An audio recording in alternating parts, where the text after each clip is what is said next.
السلام علیکم ورحمۃ اللہ تعالی وبرکاتہ۔ الحمدللہ والصلاۃ والسلام علی رسول اللہ وعلی آلہ واصحابہ اجمعین۔ الحمدللہ یہ ہمارا بغداد معلیٰ کا خوبصورت سفر تھا جو آج مکمل ہوا، جس مبارک سرزمین پر حاضر ہونے کے لیے دنیا بھر کے تمام عاشق اور تمام دیوانے پورے سال بے چین و بے قرار رہتے ہیں کہ انہیں حضرت امام علی مقام رضی اللہ تعالیٰ عنہ کی بارگاہ میں حاضر ہونے کا موقع ملے، انہیں بغداد شریف میں حاضر ہونے کا موقع ملے، انہیں حضرت مولا کائنات رضی اللہ عنہ کی بارگاہ میں حاضر ہونے کا موقع ملے۔ اللہ کا کروڑہ احسان ہے کہ اس نے اپنے محبوب کے صدقے میں ہمیں ان مبارک اور مقدس بارگاہوں کی حاضری نصیب فرمائی۔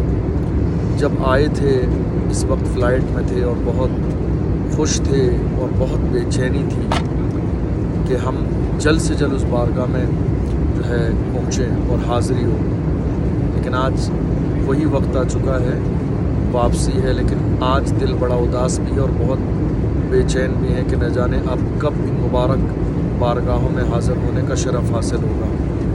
الحمدللہ بہت خوبصورت سفر رہا، تمام بارگاہوں میں حاضری ہوئی، تمام بارگاہوں کے فیضان سے اللہ نے ہم سب کو مالا مال فرمایا۔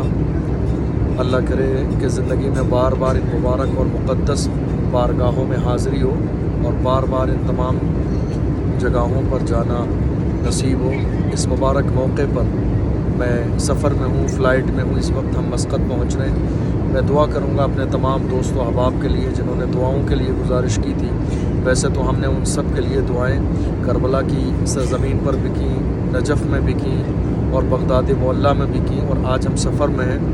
حدیث پاک میں ہے بندہ جب سفر میں ہوتا ہے تو اس کی دعائیں قبول ہوتی ہیں۔ میں اس مبارک موقع پر اور سفر کے اندر بھی دعا کرتا ہوں، مولا ہمارے جتنے بھی دوست و احباب رشتہ دار عزیز و اقارب ہیں، اپنے محبوب کے صدقے میں سب کو زندگی میں صحت اور سلامتی نصیب فرما، اور ان سب کو بھی یہ مبارک سفر نصیب فرما، عراق کا سفر جہاں وہ تمام اولیاء اکرام صحابہ اور اہل بیت کی بارگاہ میں حاضری دے سکیں۔ اللہ کی بارگاہ میں دعا ہے اللہ ہمارا سفر مبارک فرمائے اور ہمیں بار بار اس مبارک سرزمین پر آنے کی توفیق نصیب فرمائے۔ والسلام علیکم ورحمۃ اللہ وبرکاتہ۔